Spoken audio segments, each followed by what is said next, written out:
மரணத்தின் அதிபதியாக இருந்தாலும் தர்மத்தை காக்கும் தேவர் யார் தெரியுமா? ஓம் யமாய நமஹ. தச திக் பாலகர்களில் 3வது திசை காவலர் ஸ்ரீ யமதர்மராஜா. இவர் தெற்கு திசையின் அதிபதி.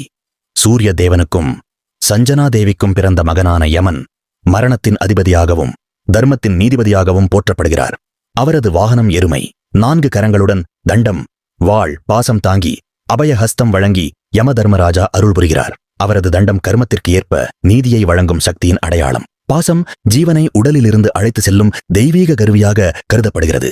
யமன் தீயவர்களுக்கு அச்சமாக இருந்தாலும் நல்லவர்களுக்கு தர்மத்தை காக்கும் தெய்வமாக போற்றப்படுகிறார். கருட புராணம் மற்றும் வேதங்களில் யமலோகம், கர்மபலன் மற்றும் மறுபிறவி பற்றிய விவரங்கள் விரிவாக கூறப்படுகின்றன. அவரை தியானிப்பவர்கள் தர்ம சிந்தனை, ஒழுக்கம், கர்மபயம் நீக்கம் மற்றும் ஆன்மீக விழிப்புணர்வு பெறுவார்கள். அடுத்ததாக 4வது திசை காவலர் ஸ்ரீ நிருதி தேவர்.